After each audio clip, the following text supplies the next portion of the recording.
Listen while the makers of Rexall drug products and 10,000 independent Rexall family druggists bring you Dick Powell as Richard Diamond, private detective.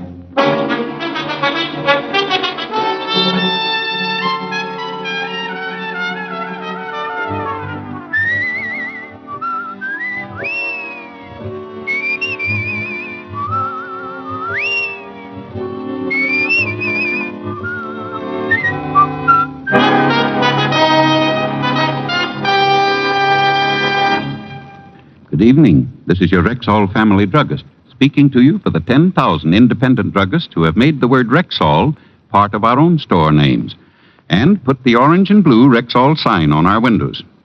We've done that because we recommend and sell the 2,000 or more drug products made by the Rexall Drug Company. A good example of their quality is Bismarex, Rexall's popular antacid. Bismarex often relieves acid stomach within 1 minute. And because its scientifically balanced ingredients vary in the time it takes them to dissolve in the stomach, the relief they give is not only quick, but continuous and prolonged. Quality like that of Bismarex is what we family druggists are talking about when we tell you you can depend on any drug product that bears the name Rexall.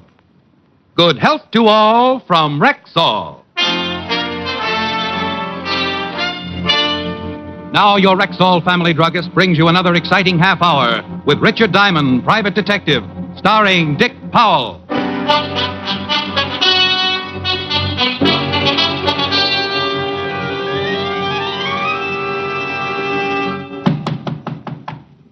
Come in.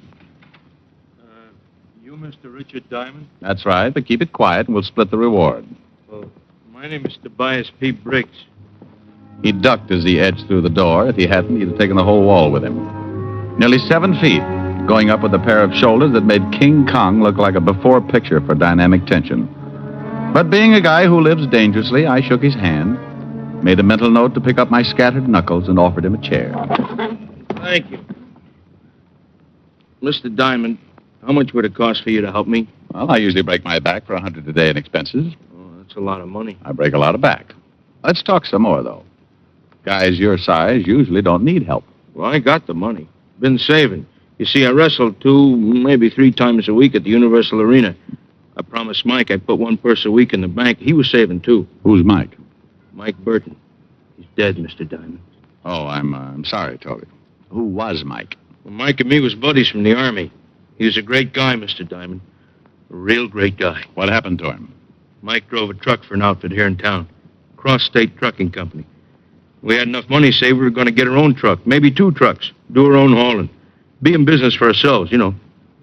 Last week he was fixing a flat on the highway at night. The car hit him and took off. Oh, hit and run, huh?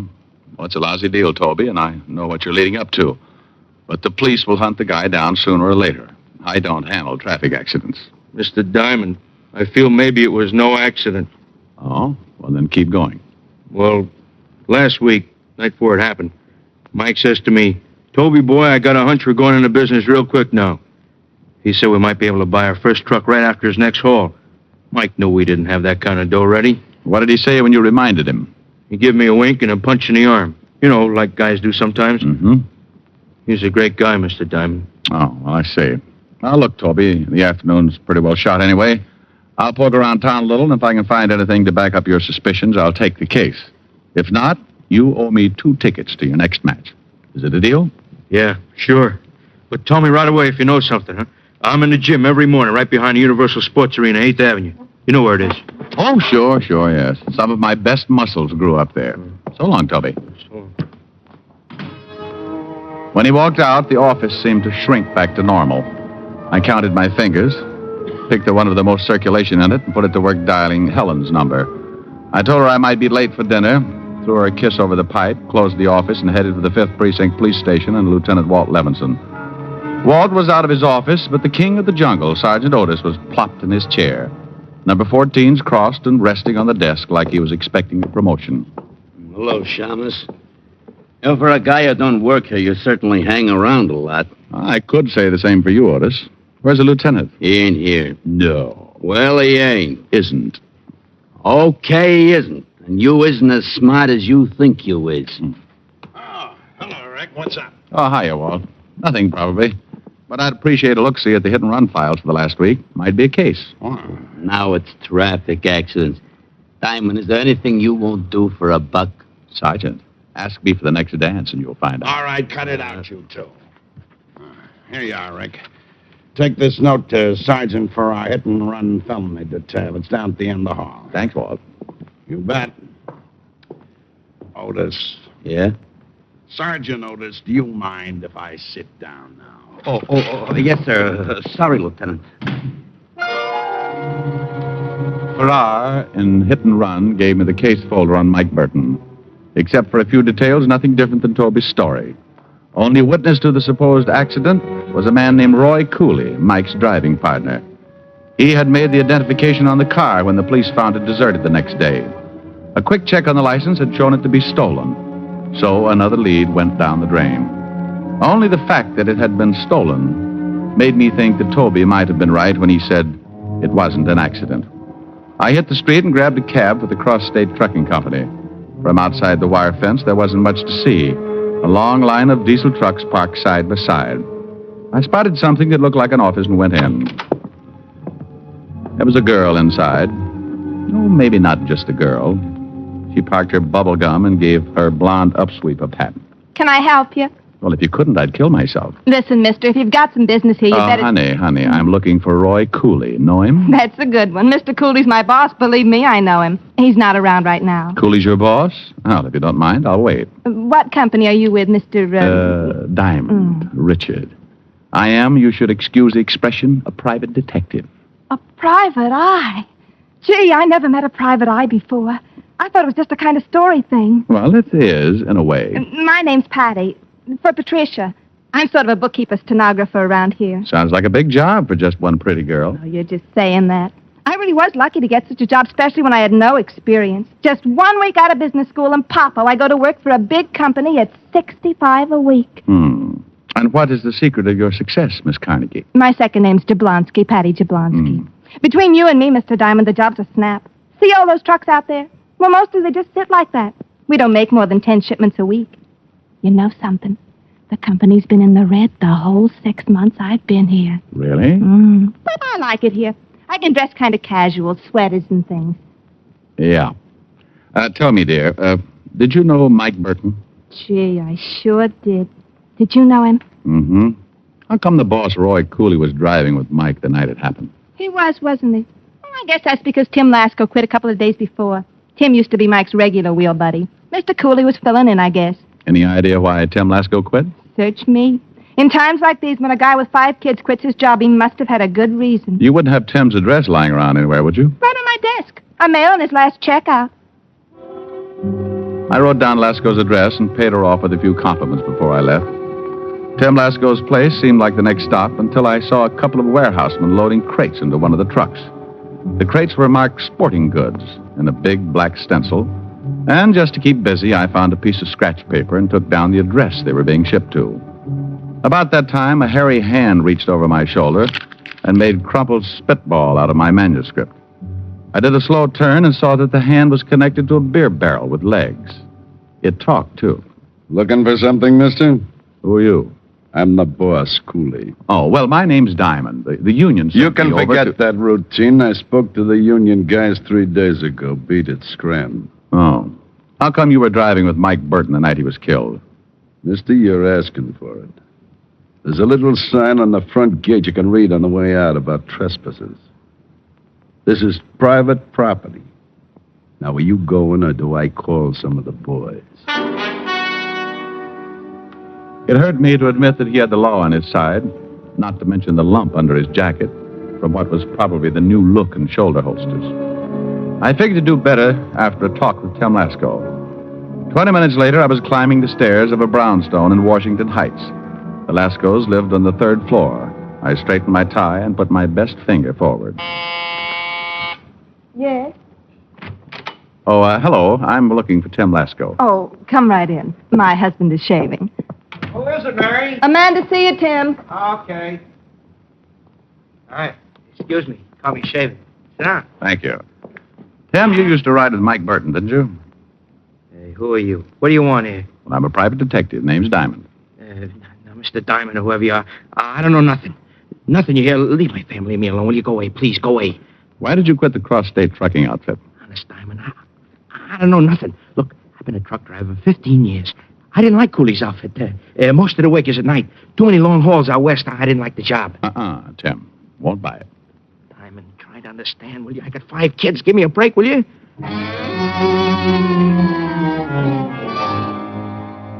There was no sense going around again. I told him I'd be back, which he took about as gracefully as a guy learning he had leprosy, so I left. I rode downtown, squatted on a stool in a coffee shop with a good view of the cross-state warehouse. The coffee shop had a waitress who was as ugly as the warehouse. Got a 75-cent dinner special. You interested? I'll have a little coffee and... A lot of donuts. Oh, well, then coffee and conversation. Is there any chance of you taking me away from all this? Wouldn't work out. I drink. I'll reform you. Want cream? No. 1 black. How come you're staring at that warehouse instead of me? Want to give me a complex? What's the matter? Did I say a dirty word?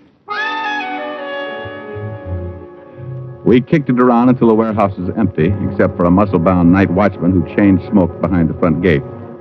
It was a short walk to the fence behind the loading dock. A garbage can and some fancy scrambling helped me over. And then I squirreled under the line of trucks until I reached the one they'd loaded that afternoon.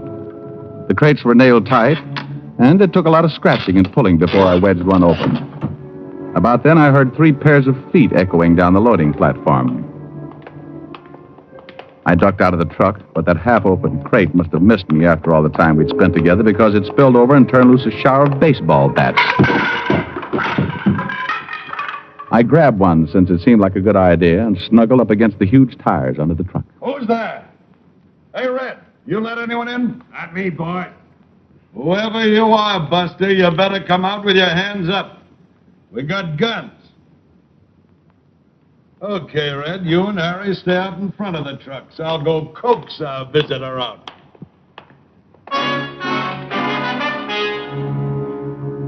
He was poking around gun first in each truck and then around it. Sooner or later, he was going to reach my truck. So I sprinted across an open 10 yards until I got into a friendly shot of the next truck in line. All right, stay where you are. I can see you. He was lying, and I knew it because I couldn't even see myself. There were 3 more trucks ahead of me, 3 more open spaces. Then I'd be at the back fence. I closed my mouth so my teeth wouldn't shine like a beaver at a dentist convention and moved.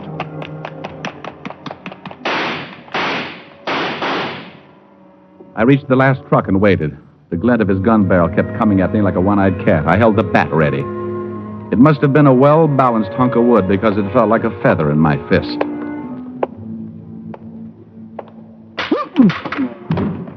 The bat cracked wide open like an overboiled hot dog, but it stretched coolly out. I didn't wait for the others to find out what happened, but I took off over that back fence like a kangaroo with his tail on fire. Once I made the street, I caught a cruising cab and relaxed until my breath caught up with me. The broken bat handle was still in my hand. I was about to chalk it up as an inferior bat until a closer look changed my mind. The inside of the bat was as hollow as a politician's promise, and it wasn't for ventilation. It was there to hide something that had to be hidden.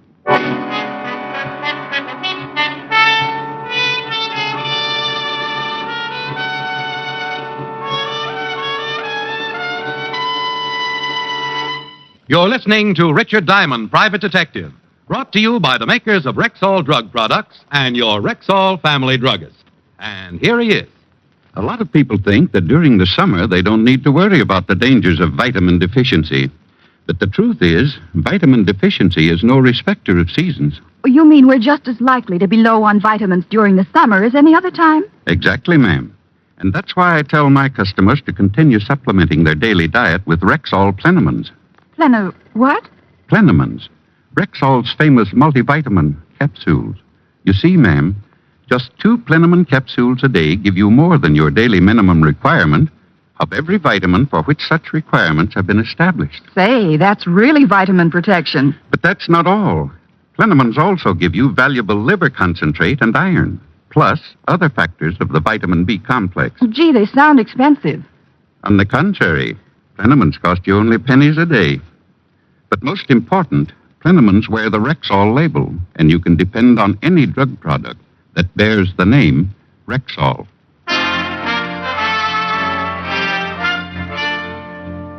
Now back to tonight's adventure with Richard Diamond, Private Detective, starring Dick Powell.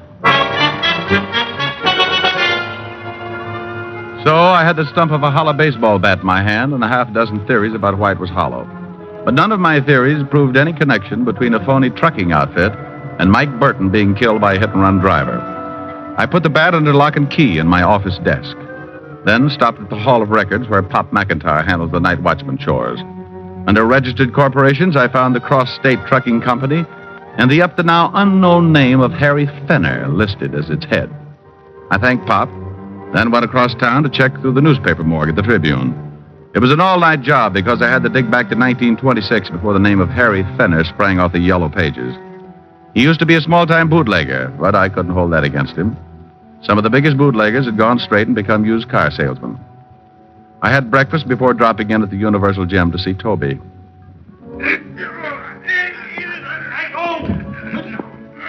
The king-sized client of mine was being mauled in the center of the ring while a chunky little guy in a black beret was hopping around full of advice. No, Toby. You're wrestling with King Kong Rabinowitz, not Snow White. Use your knees on his nose, Okay. How's this? No, don't overdo it. You hide his face from the television camera too long. What's the good if no one sees him suffer? Hey, Toby. Oh, hiya, Mr. Diamond. Ziggy will be back in a minute. I know you're busy, Toby, so I won't waste time. You found out something about Mike, didn't you? I was right, huh? Well, let's just say that I'm taking the case. Toby, now think hard. Did Mike ever say anything about baseball bats? Anything? Baseball bat. Yeah? Sunday before Mike was killed. Yeah, he said something kind of funny. He said maybe he'd hit a home run pretty soon. And Mike never played baseball. Oh. Toby, when you get through here, meet me in my office. I'll tell you what I've got, and we can take it from there. Okay. See you soon.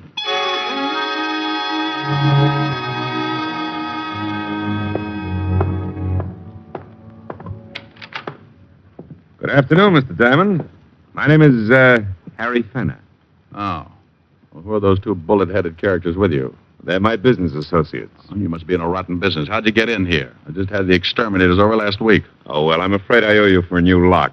I'll just add it to the retainer I'm going to pay you. Oh, you're going to hire me? I have here $500, which I place on your desk. Earning it will be easy. Under whose nails do I put the bamboo splints? I hope your good humor continues. The fact is, Diamond, I collect odd things like antique furniture, marine life specimens, and old bat handles. Someone stole one of my old bat handles. Money's yours if you can locate it. Something like that would be worth more than money to me. An old bat handle would go just right with my collection of old saxophone reeds and croquet mallets. Is that your polite way of saying no? No, it's my impolite way of saying that a certain bat handle is going to win you the hottest seat in Sing Sing. And if you think I'm bluffing, let's see what they think down at the 5th Precinct. Put down that phone. Oh! He cracked me across the knuckles with a cane he was carrying, and my left hand took the day off. Then Fenner turned to his two happiness boys. Gentlemen, Mr. Diamond is stubborn. Unstubborn him. His two blood collectors came after me like there was a shortage of plasma. I dodged around the desk like a loose guinea pig in a biology class and finally managed to locate a stomach for my one good hand. I sunk it in up to my charm bracelet. But before I could enjoy the reaction, a fistful of dimes creased the back of my head and I came apart. I don't know how long it was before my eyes unglued. I was on my back enjoying a bug's eye view of the ceiling, but that's all I was enjoying. My head felt like a yo-yo being worked by a guy with the DTs. And then something big leaned over me. Mr. Diamond? Mr. Diamond, you okay? Oh, yeah, dandy. Oh, Toby, if I felt any worse, I'd be dead. Oh, that's too bad. It's a good thing I got here. Those guys are doing a swell job on you for real. Oh, things came back into focus. Fenner's muscle men were draped over each other in the middle of the floor, quietly unconscious. It was becoming. I had to get pretty rough with them. It was 2 against 1. Them and me, I mean. What's it all about, Mr. Diamond? I gave Toby a quick resume about Fenner, Cooley, and the phony trucking business, including the hollow bats. As he listened, I saw new muscles growing on his old ones. He wasn't interested in details. Mr. Diamond, Did this Fenner guy kill Mike? Well, Toby, I think Mike found out that Fenner and Cooley were shipping hot goods, probably jewels, in the Holla Bats. If he did, I think maybe Fenner killed him. Where does this Fenner guy live? Oh, wait a minute. It's here on my desk. I was just going to give it to the police when I was crudely interrupted. No, don't call the cops. Give me that address. What's the idea, Toby? We've got the score. It's a cop's job now. No, I say no. This Fenner, he got lots of dough. If he did kill Mike, he gets a big lawyer and he goes free. I don't want that, Mr. Diamond. I'll find out. I tried to cool him down, keep him in the office. Then I found myself airborne. He bounced me against the wall, and I decided not to do anything until the room stopped circulating. Sorry about this, Mr. Diamond, because you're an all right guy. But don't try to stop me on this. I got up and weaved over to my desk, phoned Walt, and gave him Fenner's address in Long Island. Why should I meet you there? Murder, Walt, and bring some friends. Fenner's house was a big white colonial with high French windows looking out on a big garden. The windows were closest, so I moved up and looked in. The room was a library, or what was left of it. Toby had torn it apart and was now concentrating on Fenner. He had him backed up against a tall bookcase, holding him by the front of his smoking jacket, high enough so Fenner's toes pointed down, trying to touch the carpet a good foot beneath. Toby had the jacket pulled tightly around Fenner's throat, and Fenner was trying for the $64 breath. What you kill him for? Come on, what you kill him for? Hey, Toby, let him go. Oh, he's going to tell me. You stay out of this. He's going to tell me or I break his fat neck. He's too choked up, Toby. Couldn't answer you if you wanted to. Now let him down. Let him down. Okay. Now, talk, Fenner, talk. Diamond, get this maniac away from me. Well, ask me something simple, like moving the Empire State Building. You better talk, Fenner. I don't know what you want. You're a liar. You're no good liar. All right. That's better. Now, why'd you kill Mike? He was loading some of the bats. When one broke open and... Some of the diamonds spilled out. He wanted a cut. Big cut. So I had Cooley make the last trip with him. I was following in a hot car. That's it. Now let me go, will you? Kill a nice guy like that. He would have framed me. You're a liar. Now I'm going to kill you. Toby! Toby grabbed Fenner, and I grabbed Toby. But it was like trying to put the brakes on a charging elephant. Toby hung on to Fenner's throat and shook me loose. Fenner was dying fast. And it looked like I couldn't do much about it until the door opened and trouble sneaked in from left field. Cooley. Break it up! Cooley, help me! You better relax, Toby. That gun in Mr. Cooley's hand gives him the floor. He's the other one, ain't he, Mr. Diamond? Cooley, give it to him. Right in the middle.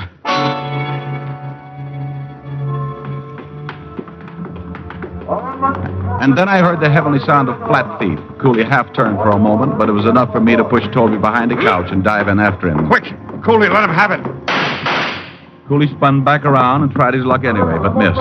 He and Fenner made a rush to the window, but some of Walt's men were waiting for them. They tried to shoot it out.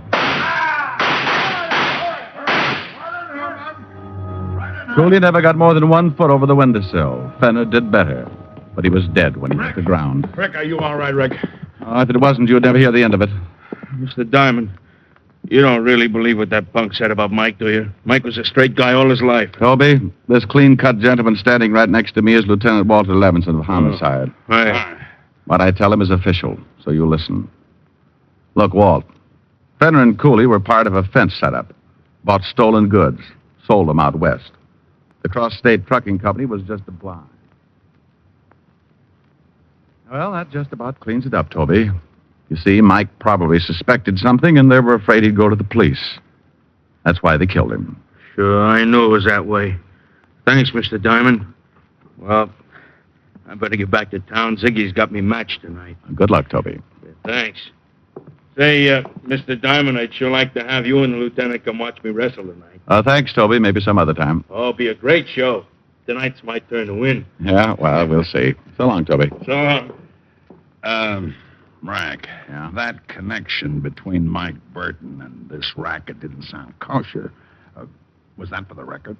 No, Walt. But Toby will never see the record.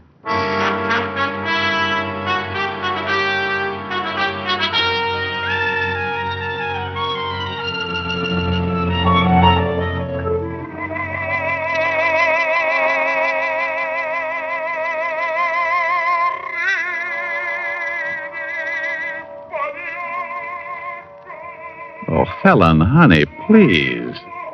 Cut that Victrola off, will you? Rick, you still didn't tell me if Mike really intended to get mixed up with Fenner and Cooley. Well, he did. That's where he was getting the extra money he spoke about to Toby. Oh, excuse me. Rick, where are you going? I'm just going to shut this guy off. He's putting me to sleep. Oh, I suppose you could do better. Well, you think not? Honey, just sit down and listen to me. Pale hands I loved beside the Shalimar. Where are you now? Now tell me, honey, how do I rate alongside that suffering crooner on the record? That record happens to be an original release. The suffering crooner is Enrico Caruso. Oh. Where does a guy go to slash his wrist?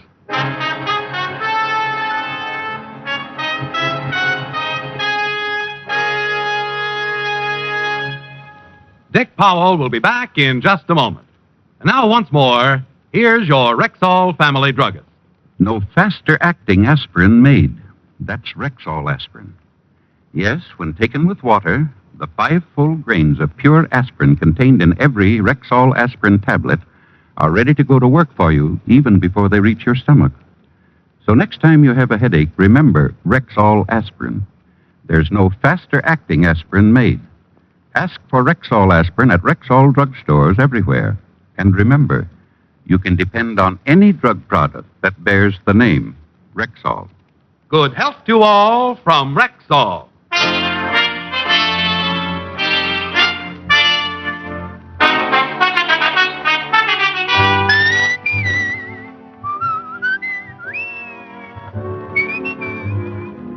Ladies and gentlemen, for those who recognize it, the future is for sale. You can buy it now, today. You can buy it by saving.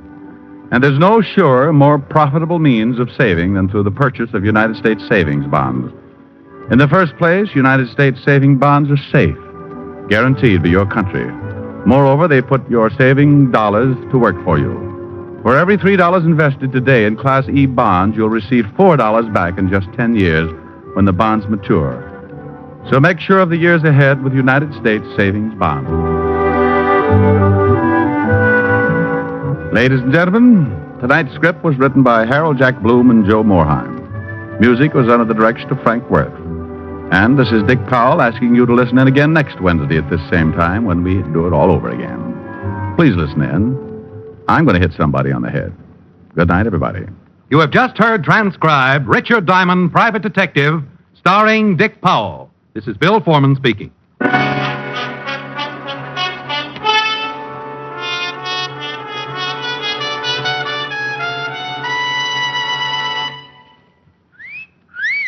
Hiya, beautiful. Get lost, Bristlepuss. You need a shave. But I have shaved. What else do you want me to do? Silly boy, she wants you to go Stag. Go stag? But why? Because Stag is Rexall's exclusive line of men's good grooming aids, like Stag Brushless Shave Cream. No fuss, no massage, just smooth it on and presto, you get a clean, close shave. Your face stays smooth and whiskerless all day long. I'll do it. I'll go stag. That's it. Join the Stag line now at Rexall drugstores everywhere. Yes, to make girls care. Go Stag. Jack Late tells stories of the underworld, Friday on NBC.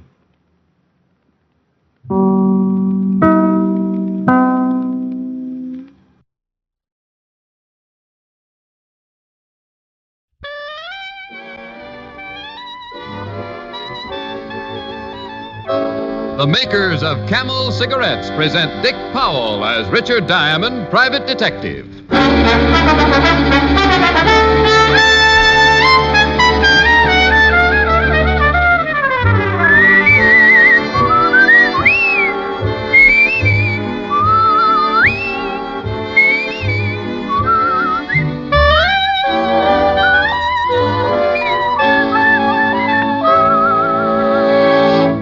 Why don't you smoke the cigarette so many doctors enjoy? In a nationwide survey a few years ago, 113,597 doctors were asked, "What cigarette do you smoke, doctor?" The brand name most was Camel. It was true then, it is true now, because repeated surveys have been made. And every time, the brand named most has been Camel. Yes, these surveys show that more doctors smoke Camels than any other cigarette. Why don't you smoke the cigarette so many doctors enjoy?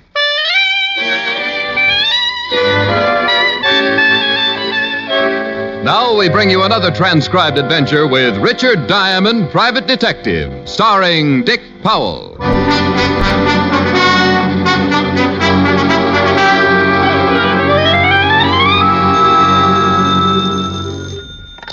Diamond Detective Agency, Mr. Diamond speaking. Excuse me, I must have the wrong number. Oh, is that you, Helen? This is me, Helen. Oh, well, I thought maybe you might be a client. How are you, dear? Well, I'm fine, but what's wrong with you? Wrong? Yes, what means at Diamond Detective Agency, Mr. Diamond speaking? You usually come on the phone like Roy Rogers and his horse Trigger. How come no slogans? Well, to tell you the truth, dear, I couldn't think of one this week. Anyway, aren't you the gal who's always after me to get some culture? This is culture? Ain't nothing else but. You just want a jaw if you got something important to talk about, This is Friday, you know. Happens every week. Yes, but this is the Friday when if you haven't got a client by noon, we're going for a drive, remember? By Jove, that's right. Well, by Jove, it is now 11:43 and 15 seconds, approximately. Sounds like someone gave you a new... What does that broken sentence mean? Client walk in? Shh, quiet. Don't talk so loud, dear. This one looks like he might scare easily. Good morning. Good morning. Are you Mr. Diamond? I am Mr. Diamond. Won't you come in? Said the spider to the fly. I'll hang up, Rick. Call me back if you have time. All right, dear. Bye. Bye. Well, come in, Mr. Walker. Thomas Walker. I do hope I didn't interrupt your conversation, Mr. Diamond. Oh, it wasn't important. Just my broker calling to tell me I've been wiped out. But enough of me, Mr. Walker. Let's talk about you. Would it be all right if I sat down? I'm a little nervous this morning. Well, you do seem a little worked up over something. Sure. Sit down, Mr. Walker. Sit down anywhere at all. Thank you. Are you engaged, Mr. Diamond? Well, not yet, but she's working at it. Just between the two of us, I think if I can hold off through the month of June... Oh, no, Mr. Diamond. I meant, are you working for anyone on a caper, I believe you call them? Oh. No. We honest and true private detectives just call them cases. As a matter of fact, you're in luck. I am at liberty to listen to your proposal. That is, if you wish to engage me. Good. It's taken me some time to work up enough courage to come to a private detective. I don't think I could do it again. I don't think you could either. All right, Mr. Walker, just what is it that's troubling you? Well, I hope, Mr. Diamond, that it's nothing more than my suspicious mind. Oh, don't misunderstand me. I'm not by nature a suspicious person, but I have stumbled across something that I think should be brought to the attention of the local authorities. Then why not bring it to the attention of the local authorities? Well, because I'm afraid they'll laugh at me. So you want me to go down and let them laugh at me, huh? No. At least not right away. Not until after you've confirmed my suspicions or proved them ridiculous. In either event, you will know then what to do. Well, before you lose me entirely, Mr. Walker, maybe you'd better tell me just what it is you want me to do. I think the best thing to do is... Yes, I think that would be the best. That way they wouldn't be... Remember me, Mr. Walker?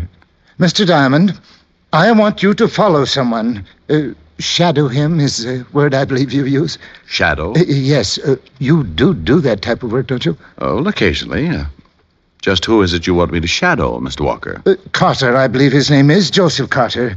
He must be the ringleader. Oh, this Joseph Carter leads a ring? Well, as I said, Mr. Diamond, these are only my suspicions. If you're going to laugh at me, now, take it easy, Mr. Walker. I'm just trying to get as much information from you as I can. Who is this Carter fellow, and where can I get in touch with him? He's a chemist. At least he's supposed to be. And I don't want you to get in touch with him, Mr. Diamond. I just want you to follow him. It could be disastrous if you spoke to him about my suspicions. Mr. Walker, you may not believe this, but I don't even know yet what your suspicions are. And I think it would be best if I didn't tell you. Oh. That way you can form your own opinions about what is going on. Mr. Walker...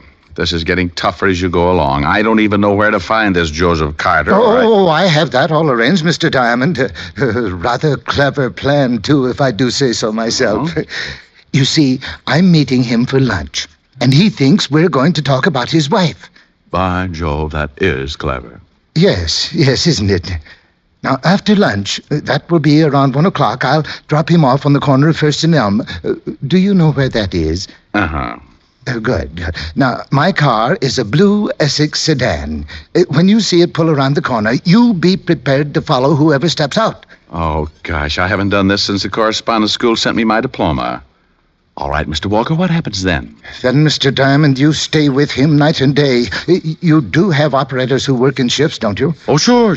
Oh, good. Now, the important thing is to impress upon your men the seriousness of what they're doing.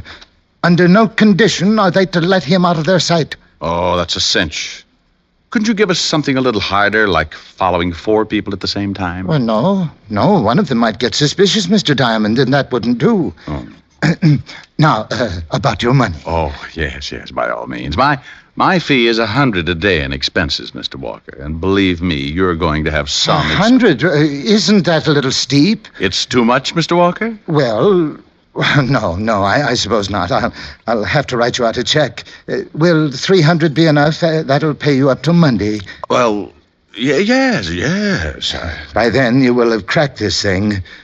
Or written me off as a suspicious old fool. Now, Mr. Walker, think how few private detectives there would be if no one listened to their clients' suspicions. There you are, Mr. Diamond. And here is my card. Both my business and home phone numbers are on it. Oh, fine. All right, thank you. Walker Plumbing Company? You, Mr. Walker, are a plumber? Yes. It is surprising, isn't it?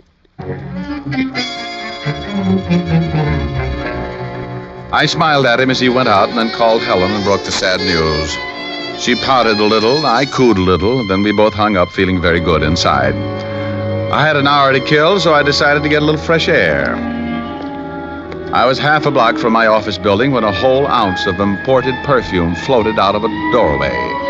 It circled around a while and finally settled over my eyes.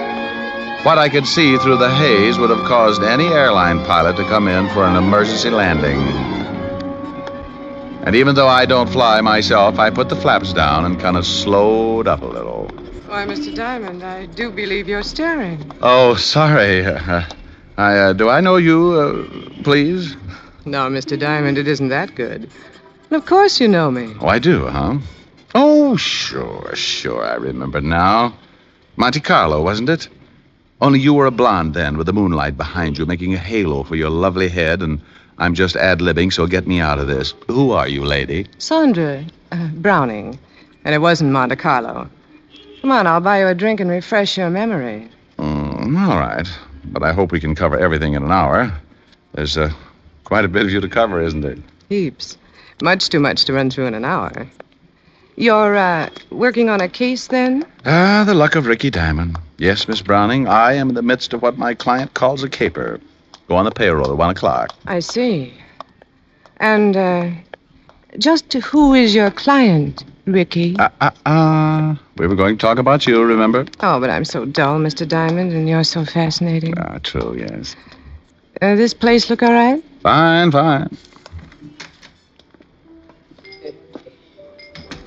Intimate, isn't it, Mr. Diamond? Oh. Say, just how well do we know each other? Can't you tell?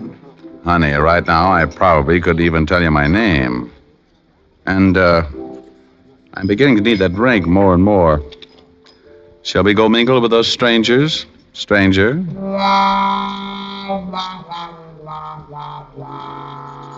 As we walked over to a table, I shook my head a few times to clear it and get out of the danger zone of the perfume. I knew I'd never seen Miss Browning before. No, not that I've led a sheltered life, but something like her only happens once, and it usually costs an awful lot of money. Money I've never had. So, naturally, the same applied to Miss Browning. So, with renewed vigor and a firm grip on my wallet, I sat down beside her. Cozy? Too cozy. I'm a sort of a wide-open spaces man myself, and a couple of martinis. George? George. Now, about you, Miss B. Where was it our paths first crossed? No, Mr. D, I've changed my mind. I'm I'm going to make you guess. It'll be more fun that way. Oh, and it will also be a long winter. Now, if we're going to get anything accomplished, maybe you better start talking. An hour goes pretty fast. What happens in an hour that's so terribly important, Mr. Diamond? A guess. I don't want to guess. I want you to tell me. You know, we may run out of things to talk about in a minute now. Not if you tell me what I want to know. All right, I'll take a guess. Does this case have anything to do with, say, a bank? Well, you tell me. Does it have something to do with, say, a bank? You're fighting me, Mr. Diamond. Who's fighting who? All I'm trying to find out is whether... You're going to wish, Mr. Diamond, that you had talked to me. Well. Conversation seems to have picked up a little.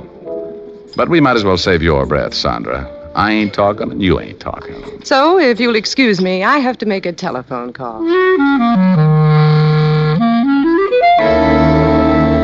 All of which left me with still a half hour to kill.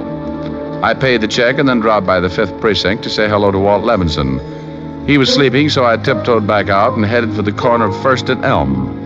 I'd been there about 5 minutes when a guy whose face looked vaguely familiar came up and said, Excuse me, this a bus stop? No, but there's a cab stand a block down the street. Oh, thanks. I might have stood here for 3 days. How's that? I saw you waiting around, so I figured it was a bus stop. Guess I'll have to take a cab now. Say, if you're waiting for one, maybe we can split the fare? Oh, no, thanks.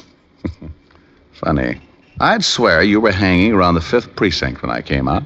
Oh? How long ago? About 15 minutes. Well, come to think of it, it's possible that you did. I went in to pay a traffic fine. Yeah. Is that right?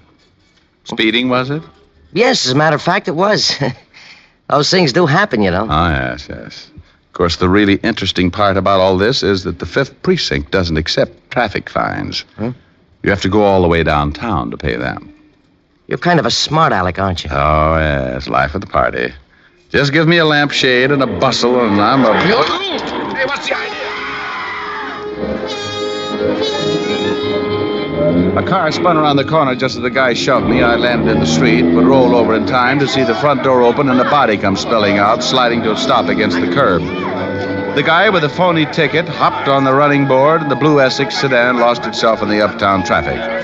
Now, all I could do was sit there and look at the crumbled form lying in the gutter. Mr. Thomas Walker had given me a check for $300. That was to last until Monday. For Mr. Walker, Monday was just 2 days too many.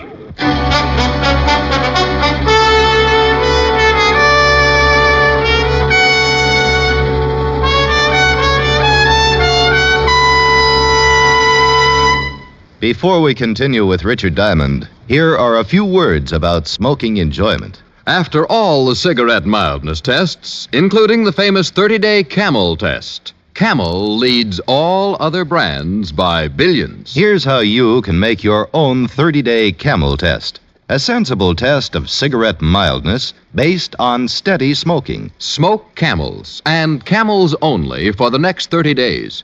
In other words, go steady with Camels for 30 days. Pack after pack, week after week. Here's what you'll find out from your own 30-day Camel test. You'll see how rich, how flavorful Camels are, pack after pack.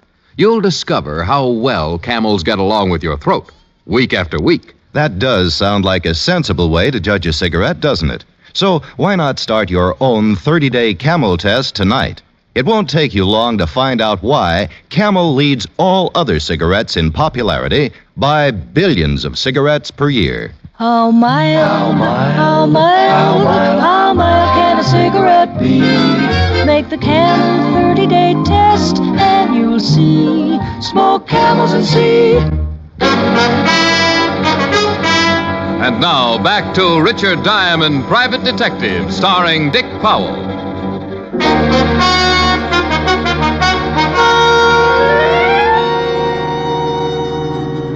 They abandoned the car about 4 blocks down the street, Rick. Too bad you didn't get a look at the guy behind the wheel. Everything happened too fast, Walt. Yeah. You feel all right now? Yeah, just swell. I guess the idea of all this is that somebody figured you and Walker knew too much. Well, That doesn't make sense either, Rick. You said Walker wouldn't tell you a thing. No, but he gave me $300. Between now and Monday, I'm going to try to earn it. I could use the help. You got any idea who was gunning for him? No, not exactly. But whoever it was kept pretty close tabs. He was followed to my office. He tell you that? Uh-uh. Then how do you know? Well, indirectly, a girl named Sandra Browning did. She said something else that's kind of kicking around in the back of my head, too. Sandra Browning. Oh, that's the brunette you told me about? Yeah, she seemed to think Walker said something to me about a bank. But he didn't. No, but that's what makes it so interesting. Oh, drop me off at that drugstore, will you, Walt? I want to look up a phone number. Sandra? A fellow named Joseph Carter. Who's he? Supposed to be a chemist. Walker told me about him. Well, thanks for the lift, Fatty. If anything happens, I'll get in touch with you.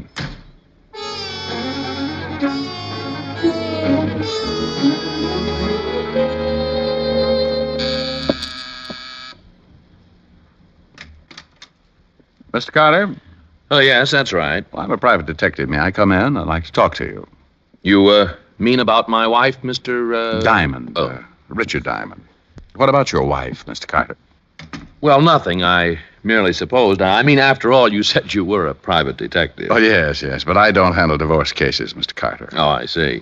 Then what... I just want to ask you a couple of questions about a plumber named Walker. Thomas Walker. Do you know him? A plumber? Now, that's strange. Mr. Walker called me on the phone this morning and asked me to meet him for lunch. He said it was important to me that I be there. Were you? Well, yes, I was. That is, I was at the appointed place at the proper hour, but this Mr. Walker never did make an appearance. Oh, I see. You said, this Mr. Walker. Does that mean you didn't know him? Not to my knowledge. The voice didn't register and the name wasn't familiar. This is very interesting, Mr. Diamond. Would you like some coffee? I'll ring for the house. No, thanks. If you didn't know Walker, Mr. Carter, why did you agree to have lunch with him? Well, for several reasons. As I told you, he said it was important to me, and since I was going to be downtown anyway... That isn't good enough, Mr. Carter. Well, I'm afraid I don't understand. Thomas Walker was killed less than an hour ago. You say you were supposed to have lunch with him. That puts you in a suspicious position. Yes, I see. So that's what this is about. How did you get my name, Mr. Diamond? Oh, that isn't important. What I want to know is why you agreed to have lunch with someone you didn't even know. Well, this Walker fellow, he said some things over the phone. What kind of things? About my wife. He said it would be to my advantage to meet him and discuss it. Under the circumstances, I had nothing to lose, so I agreed. Under what circumstances? Well, you see, Mr. Diamond, my wife and I are, well, we're drifting apart. Mm-hmm. She's been seen with another man, a fellow named Dave Johnson. Dave Johnson? Who's he? Chap I sold my shop to when I retired last month. He and... Oh, excuse me. I didn't know you had company. Oh.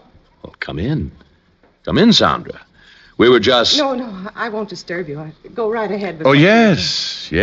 Come in. This is my wife, Sandra. Come in, dear. Come in. I'd rather not. Oh, it's all right. I was leaving anyway. Come right in, Mrs. Carter, isn't it?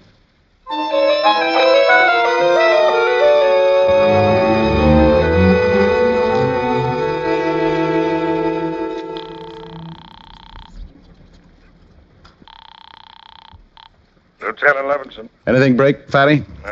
Nothing but my head. I've been doing some thinking, Rick. Well, since you've already pulled the punchline, go ahead. What? Oh, look, Rick. You said this Sandra Browning. Carter. Browning's a phony. You know, someday you're going to meet a girl that gives you a right name, and you won't know how to react. That's the trouble with guys. As soon as you have finished the discourse, Fatty, we can get back to the plot. What have you been thinking? Well, you said that this Miss Carter... It's Mrs. Carter, Walt. Will you stop that? I don't care if it's Mrs. Whiffenpiffle. I want to know what she said. She did say something about a bank, didn't she? She did? Yeah, and you said something about a guy named Joseph Carter who's a chemist. Walt, so help me. If you tell me they're married, I'll throw this phone from here to the 5th Precinct. You do, and you'll never find out the startling news I'm about to unfold. All right, unfold. It's better. On the corner of 1st and Elm, on the very corner where you nearly met your demise, there is a bank. That's very interesting. You're darn tootin'. Right next door to this bank is a small shop with a sign painted on the window. Pretty good sign, too. Somebody took a lot of pains with it. Walt, All right. Maybe it doesn't mean anything, but the sign says Carter Chemistry Corporation. Oh, that's what you've been thinking about. Yeah. Only now it's even more interesting because of this Sandra Browning Carter girl. It's a definite connection. Uh-huh. With Walker, the plumber, making the connection. Well, thanks, Walt, and, bye.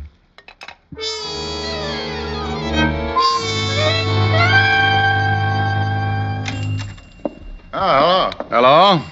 I'm looking for Mr. Carter. Is he in? Ain't nobody here but me, and I'm getting ready to leave. Closing up a little early, aren't you? It's only 4 o'clock. Oh, I see you're doing a little repair work in the back of the shop there. Yeah, I had a little explosion in here a couple of days ago. Oh, must have ripped up a little plumbing down that close to the floor. Yeah, we're getting it fixed up. Sorry to rush out like this, buddy, but you know how it is. Friday afternoon, weekend coming up, you know. Oh, yes. Well, when you see Mr. Carter, just tell him Horace Crutchmeyer was in to see him. He'll understand. Horace, well, tell you the truth, Horace, Mr. Carter don't come around here no more. He's retired. Sold out everything, lock, stock, and test tube. Oh, is that so? Well, I'll get in touch with him at home. See you. Yeah, see ya, Horace.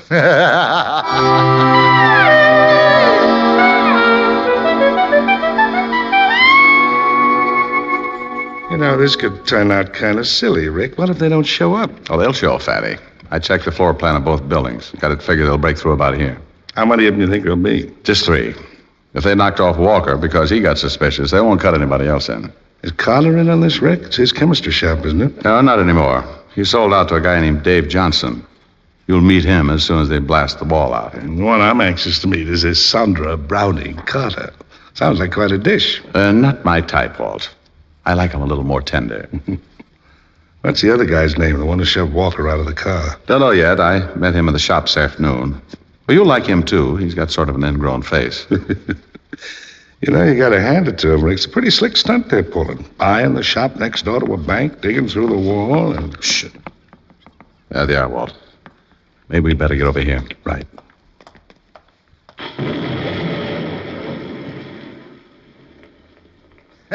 What'd I tell you? Ever say anything so easy in your life? Dave, does he have to keep talking? Can't you make Look, him keep both quiet? of you knock it off and let's get busy, huh? We've only got till tomorrow morning. Hit the lights, Rick. Okay. Well. Why, you... Now play it smart. We don't want to carry anyone out of here. Oh, is this the bank you were talking about, Sandra? Still not talking, huh? She doesn't look like much to me, Rick. Now, Walt, don't be catty. Remember, she's been a very busy girl. Mm-hmm. Well, now that they're broken in on this kind of work, I guess they won't mind it so much for the next few years. Mm-hmm.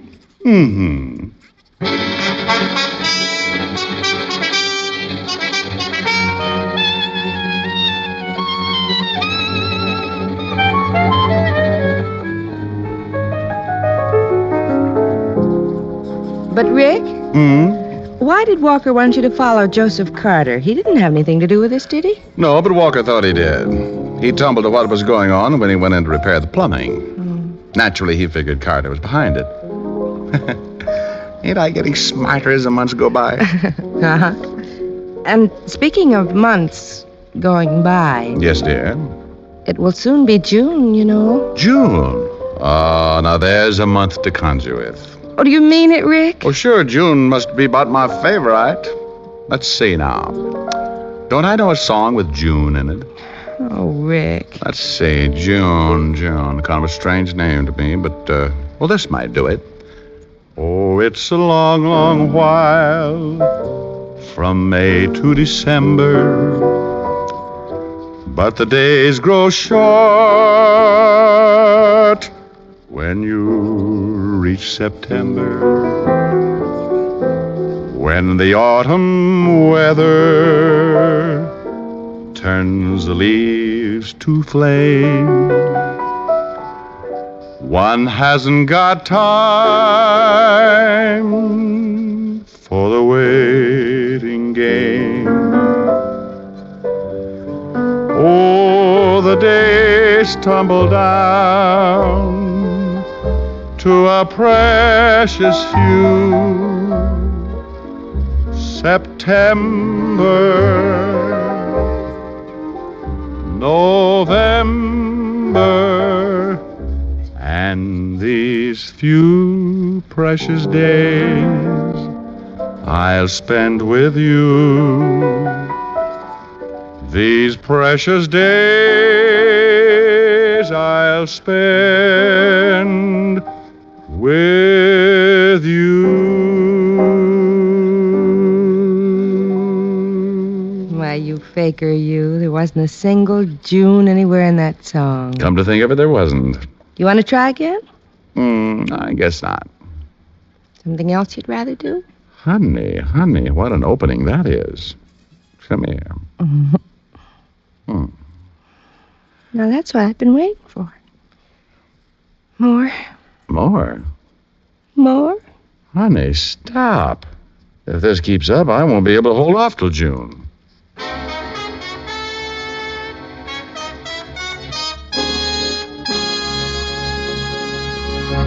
Dick Powell will return in just a moment.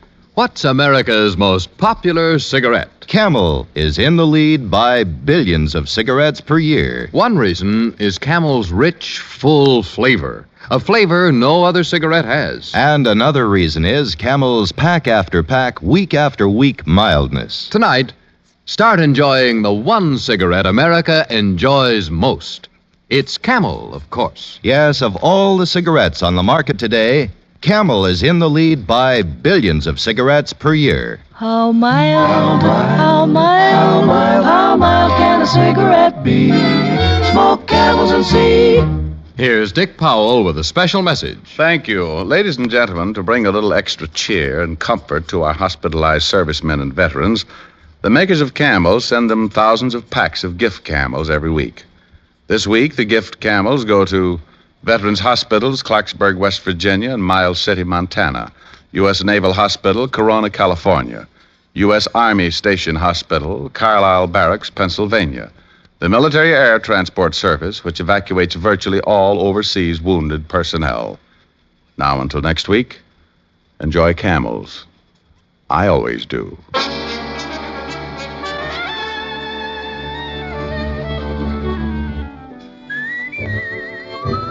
Tonight's adventure of Richard Diamond was written by Ty Cobb with music by Frank Worth. Virginia Gregg was heard as Helen Asher and Alan Reed as Lieutenant Walt Levinson. Others in the cast were Bob Griffin, Joyce Manners, Sidney Miller, and Jim Backus. Richard Diamond, Private Detective, is transcribed in Hollywood by Jaime Del Valle. Be sure to listen to another great Camel show, Vaughn Monroe and the Camel Caravan, every Saturday night. If you're ever asked who's the most obliging taxpayer, vote for yourself if you're a cigarette smoker, because you and 60 million others pay more than a 50% tax on the cigarettes you smoke. Yes, every time you buy a pack of cigarettes, you pay the federal government 8 cents, and most of you pay 3 or 4 cents more in state or city cigarette taxes on that pack. That means that better than half the price you pay for cigarettes goes for tax.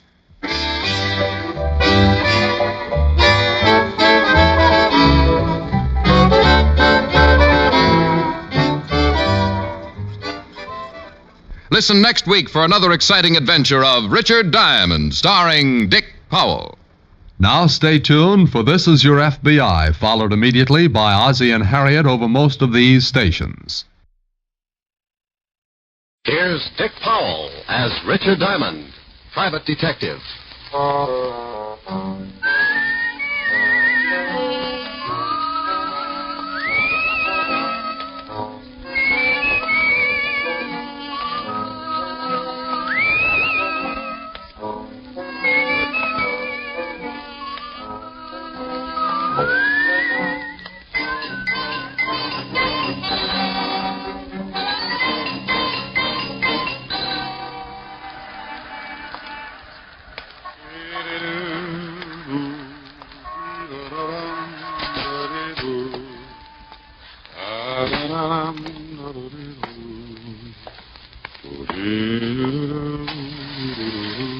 Good afternoon, Mr. Diamond. Oh, afternoon, Ed. Have a good lunch, Mr. Diamond? Too early to tell. Hey, you must shave with a dull razor. You got a scratch on your face. I use a rake. Here's your floor, Mr. Diamond. Thanks, Ed.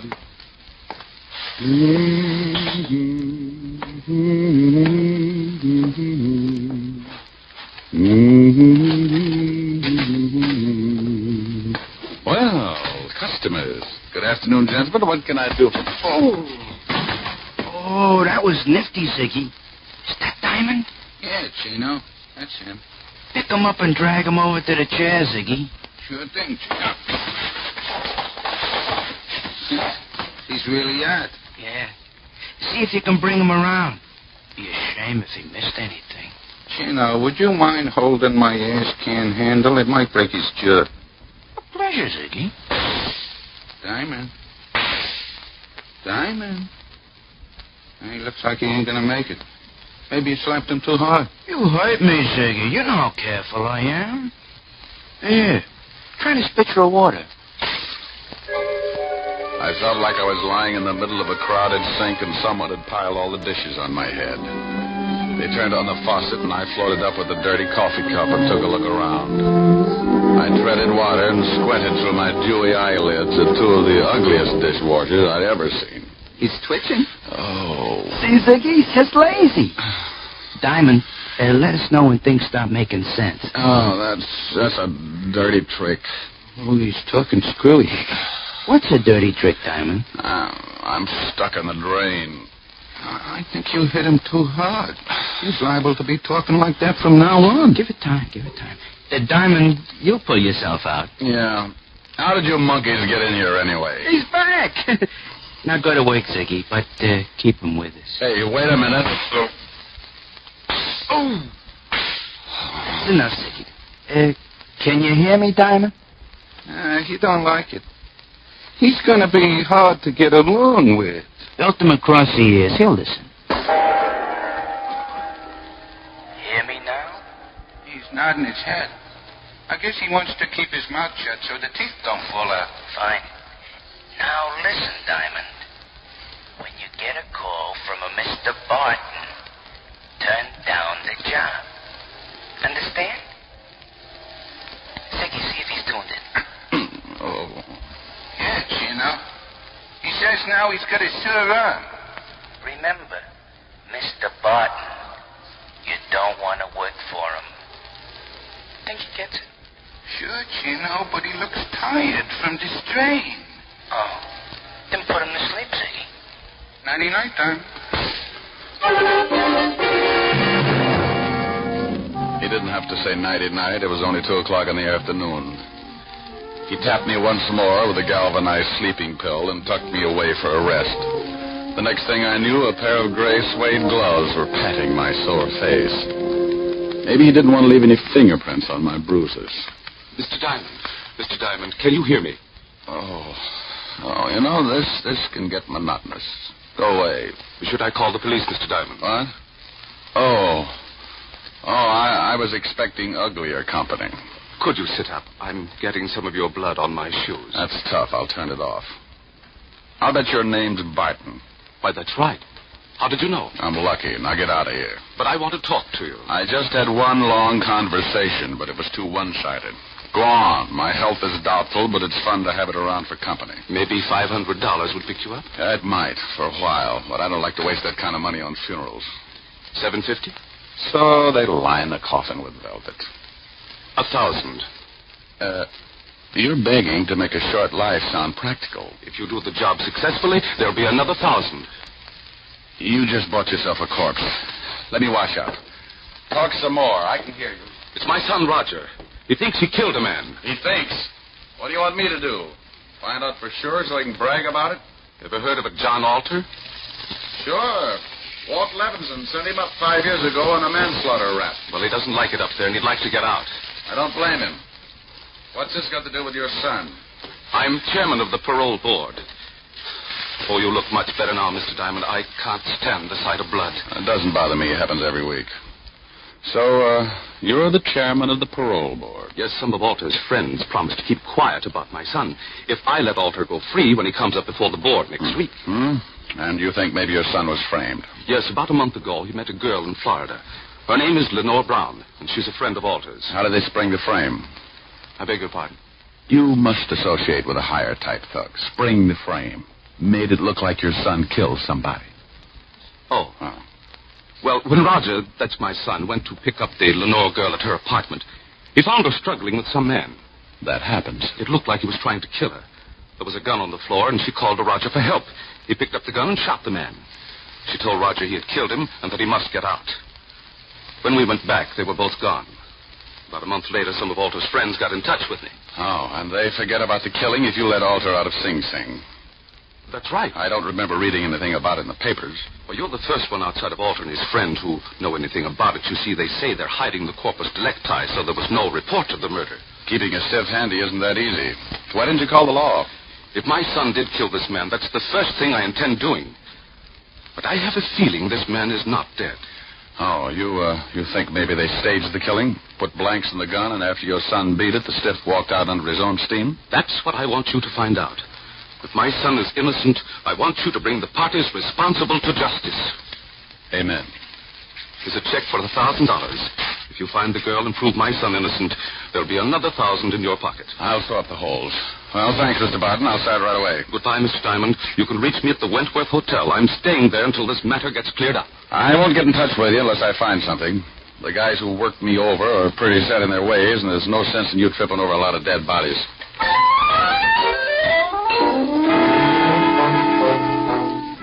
I looked at the $1,000 check and thought about the beating the two polite gunsels had given me. It was a toss-up. If I'd spent the $1,000 like I knew I would, I'd be dead anyway. The two goons were probably still hanging around my building, and if they spotted me, they'd guess I'd taken the job. When I get more than $10 in my pocket, I smile all over. I went out the back way and through the alley. Had to start somewhere, so I headed for the 5th Precinct Police Station. When you're looking for a killer, homicide's got all the road maps on murder. An old friend and ex-partner was in charge. The men who worked the detail called him Lieutenant Levinson, but he had a couple of friends who still called him Walt. I was one of them. You earned that right when you worked for a guy for 6 years. After I left the force, Walt started doing a solo, but he now had a sergeant who stumbled around after him. His name was Otis, and he had the biggest feet in the state of New York. Every time he took off his shoes, I wanted to grab a champagne bottle and launch them. I don't think he liked me. When I walked in, his face always looked like an advertisement for a sour stomach. Well, Richard Diamond, private detective. Well, Sergeant Otis, homicide's answer to the missing link. What was that last word? Well, you're half safe. I said link. Walt in? Yeah. You turn the knob and you push. Why don't you get that uniform cleaned? Some dad's going to get up and walk to the station without you. Well, hello, Rick. If you got... Yeah. You must get tired changing your face every day. Somebody shove you around again? Been catching up on my patty cake, off. Tell me, did you ever know a bit of fluff named Lenore Brown? Sure, John Alder's expense account. Used to hold hands before I send him up. Know where I can find it? Alder's still got her staked out. When he leaves stir, he's going to come back and dig up the claim. You better forget about it. She's got the antidote for lonely nights, but some of Alder's boys are protecting her. I know, yeah. They gave me a pep talk this afternoon. And then listen to him. Better watching the game from the bench. You never can tell. I might make a score. Well, you're outweighed, outclassed, and liable to be outlived. She used to work at the Black Swan in Florida. I heard Alder was trying to get a parole, and she came to New York to be close to him. Any lying on her here in town? No, but if she's seeing Alder, you might spot her on a business day. And now, look, Rick, why don't you stop chasing two-bit thugs and come back on the force? I never had ulcers when we were working together. You know how I feel about that, Walt. I'm a restless guy. Sometimes I like to sleep late in the morning. Okay, Rick. Want me to call the warden and tell him you're coming? Yeah, thanks, Walt. Take it easy. Bye, Rick. Be a good boy.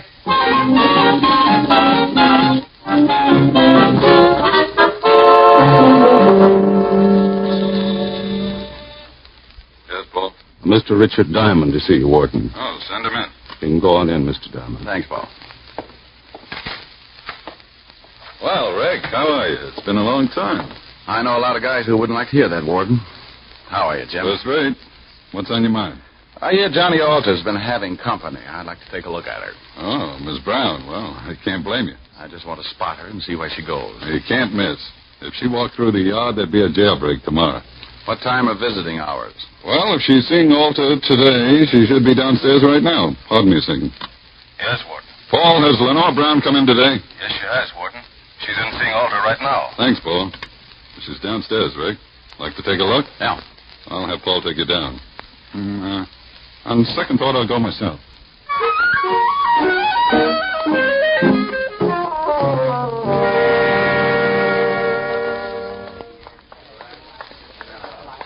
There she is, sitting at the end table talking to Alder.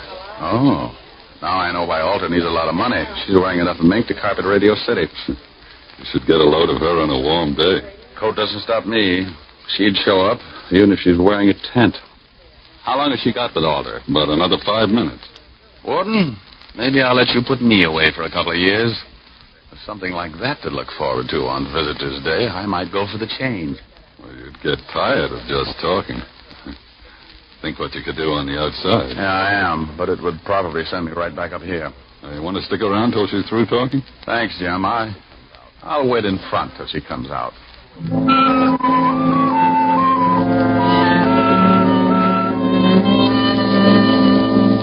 I hung around by the big gray buildings until she came out. She walked over to a long white convertible and got in. Now I know what the guy meant when he wrote, "Ask the man who owns one." I decided to let her buy me a new fuse, and I walked over to the car. Going to town? Oh? Back up 3 feet and I'll let you know. Okay.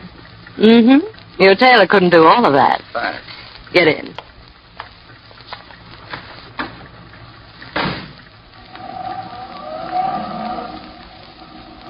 Visiting? Yeah, the warden's an old friend. How many years did you know him? Baby. I've been going home every night all my life. Every night? Well, almost. What do you do with the almost? Depends. Everybody likes something different. You must get tired thinking up new ideas. Oh, I don't think much. It's more fun being surprised. Hey, what are you stopping for? We just got started. Surprise. Oh, yeah. And the nickel-plated one. Look, baby, you don't have to pull a gun. If I'm getting fresh, I'll get out and walk. You'll sit right there, Diamond. Oh, name dropper. Mm-hmm. Expecting company? Mm-hmm, and you've met them before, honey. That's nice. I wouldn't want you to get stuck with the introductions. That's your friends coming along in that car? It should be. Now hold real still. They'll only shoot you this time. Sometimes you're lucky. When a dame's got a gun on you, you don't stand much of a chance unless she's got her mind on something else. This one did. And when she looked up in the rearview mirror to make sure it was her boys, I tagged her. My 2 playmates were just pulling up in the green sedan when I went out of the car like a dry transmission. There he is. He's sliding up. Nail it. He let go just as I dived off the side of the road and hit the center embankment. I rolled to the bottom and came up looking like an exhibit for smallpox. He's down the hill. Go get him, Ziggy. There was a line of trees just off to the right, and I got to them just as Ziggy tried again. He needed a rifle. I was running through the trees then, and I could hear Ziggy somewhere behind me falling all over himself. I pulled my gun and thought about waiting for him. I could give him so many holes he'd whistle in a high wind, but I had another idea. I stopped and listened. He's around here somewhere. Well, come on, we'll spread out. That tore it right down the middle. They were somewhere behind me, and both of them were looking. I got him. Oh, I got him. Get off of me, you million. Get off. I got on a new suit. Oh, my deepest apologies, Gino. I thought you was Diamond. Can't you tell the difference, Ziggy? He's got on a blue suit. Oh, I'm a little colorblind. Now let's find Diamond. They started hunting again, and I cut off to my left and headed back to the highway. I reached the hill that sloped down from the highway, and I went up fast. The cars were about 100 yards down the road, and I used my last lung getting there. Lenore was still out, just like I'd left her when I put her to sleep. I went over to the Gunsel's car and lifted the hood. Chino and Ziggy could apologize all night while they looked for a new distributor. I went back to the white convertible with the unconscious nylons and got in.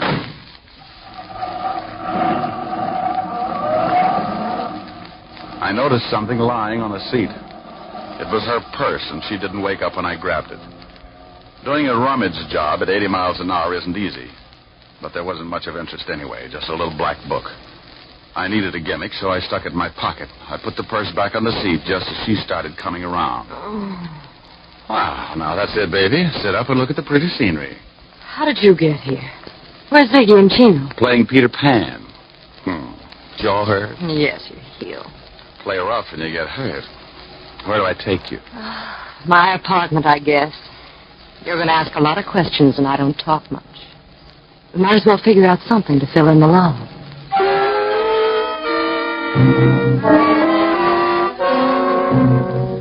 I drove to her place on East 51st and walked into the door.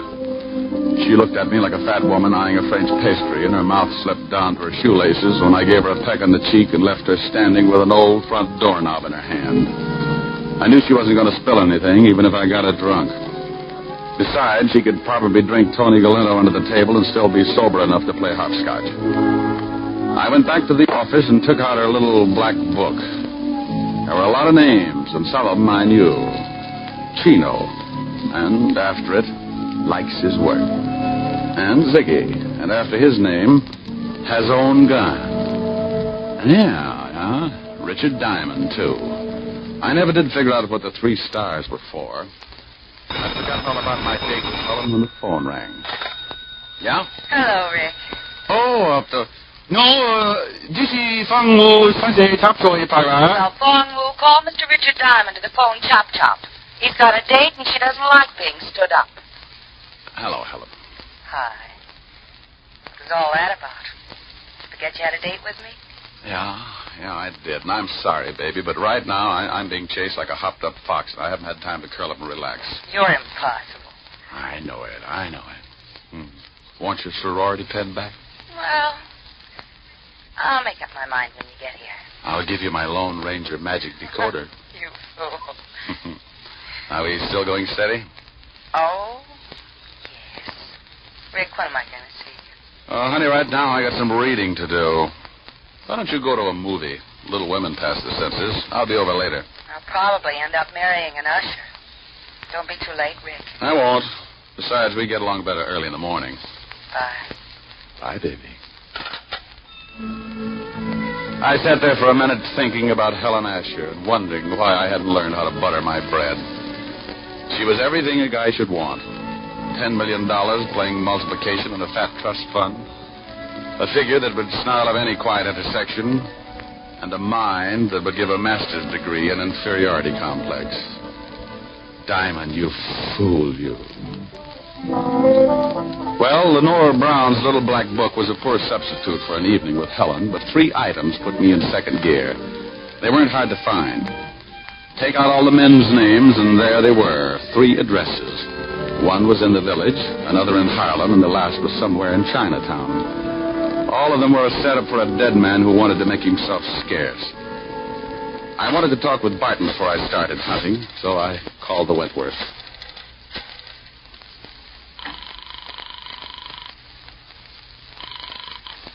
Wentworth Hotel. Mr. Barton, please. Yes, sir. I'll ring him. Hello? Mr. Barton, this is Diamond. Oh, yes, Diamond. Did you find out anything yet? Not yet, but tell me, did your son tell you what his victim looked like? Why, yes. He said he was a dark man with a scar from his nose to his chin. He said he'd never forget it. Oh, well, thanks. Maybe I'll call you tomorrow. I hope you clear this thing up in a hurry. So do I. I want to get my nerves untangled. I took the easy address first, grabbed a cab, and 20 minutes later I was walking down the steps of a little dive on the east side of Greenwich Village. It was a shabby little place, and the customers had enough long hair to give a toupee dealer the DTs. A fat waiter walked over and eyed my clean shirt. He was wearing an apron that looked like he'd made the salad on it. He was swell. You wanted something, Mac? Yeah, a pound of egg noodles. Just sweep them up off the floor. Do you know anyone named Lenore? Lenore. Oh, sure, Lenore Brown. Hey, she comes in about once a week, listens to the kid at the piano. Now, why would a classy dame like that go out with him? He don't play the piano so good. You ever see a guy with her? Dark man with a scar from his nose to his chin? No. She always does a single. Yeah, well, thanks. Hey, you still want those noodles?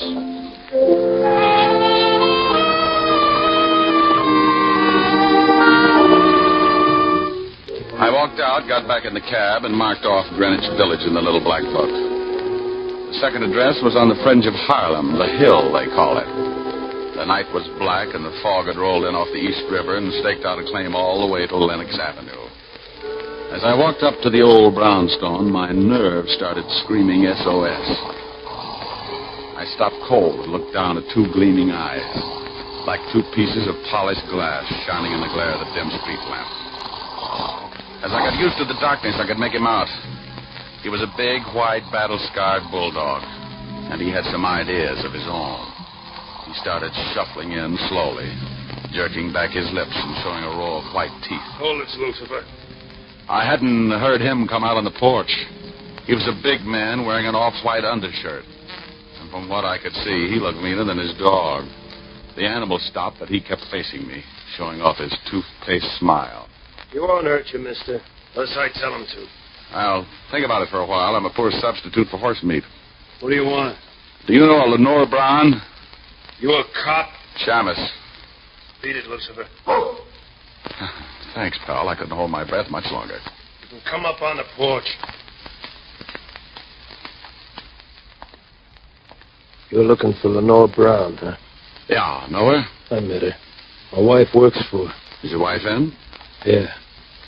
Yes, sir. Yeah. Come here. Some private dick wants to talk to you. She's Miss Brown's private maid. Yeah. Your husband tells me you work for Miss Brown. Yeah, what's she done? She got many friends? Men friends. No. You know a dark man with a scar? Oh, sure, I know lots of them. What are you talking about, woman? Oh, I meant someone who Miss Brown knows. What did you mean by that, mister? Look, I really don't know anybody with a scar. Now you better beat it. Yeah. Get moving. I want to talk to you, woman.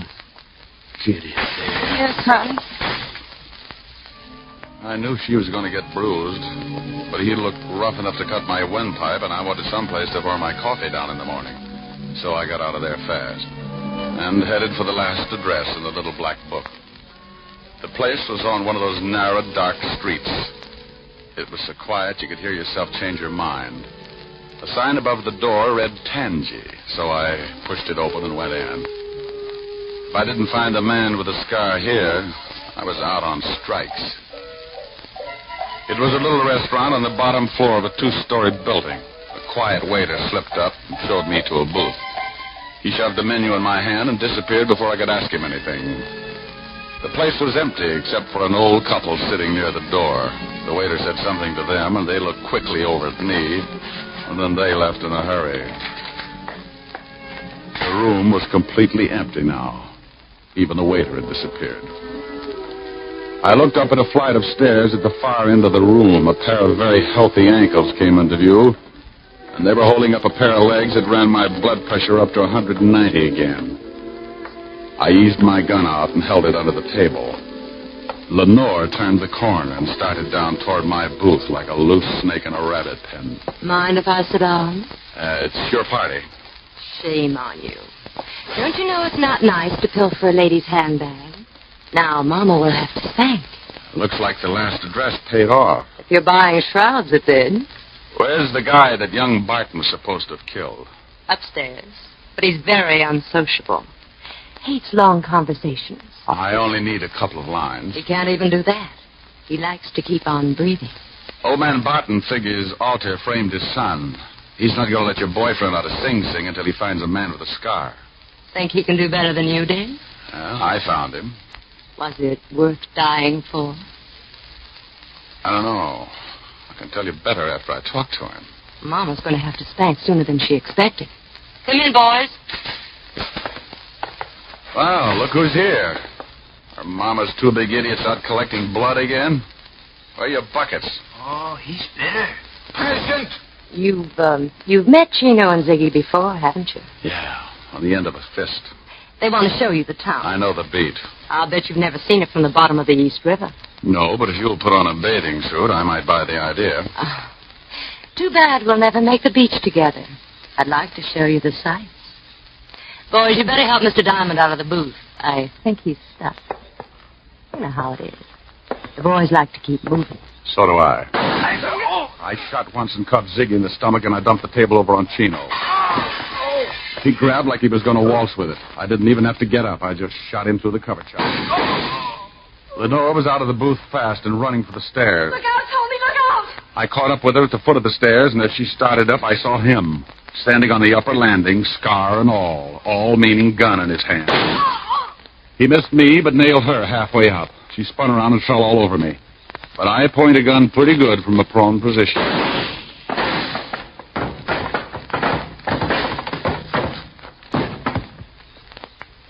You should have kept your nose up, mister.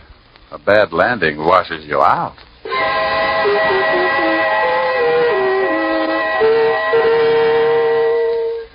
I called Lieutenant Levinson, squared myself. Then homicide came down and cleaned things up. They were all dead, and I figured I never would reach the beach anyway. I phoned Barton, who took his son down to the morgue to look over the night's take. Young Barton identified the man with the scars, the one he thought he'd killed. They gave me the notch, and I made another call. This time to a pair of silk pajamas with an understanding heart. It was late, but I was hungry. Oh, good morning, Mr. Diamond. Isn't it rather late to be calling? You know something? You're right, Francis. It's 2 a.m. Time for all good butlers to be Betty by. Miss Helen is in the library, but I'm not sure whether she wants to see you. Well, you just run along and get some sleep. I'll find out and let you know. Very good, sir. Confidentially, she's a little peeved. Look. Chin up, Mr. Diamond. Francis, if she gets tough with me, I'll knock her teeth out. Oh, my goodness. Oh, my goodness.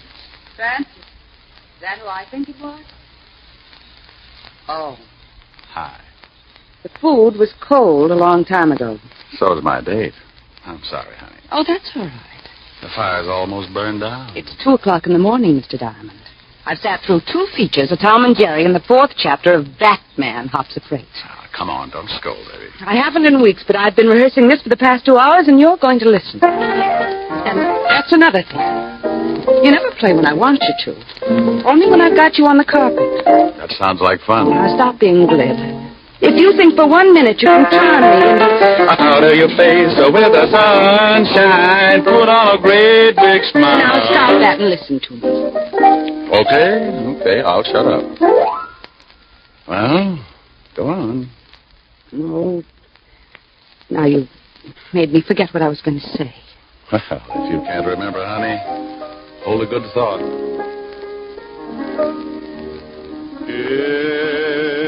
It's a big, wide, wonderful world you live in.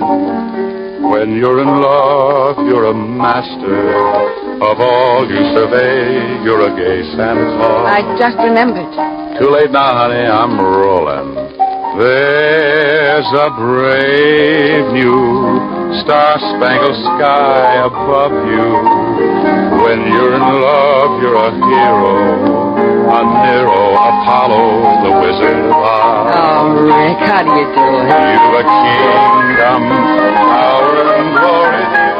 Richard Diamond, starring Dick Powell, was previously released over the National Broadcasting Company for listeners in the United States, and has been re-released to you men and women overseas by the United States Armed Forces Radio Service, the voice of information and education.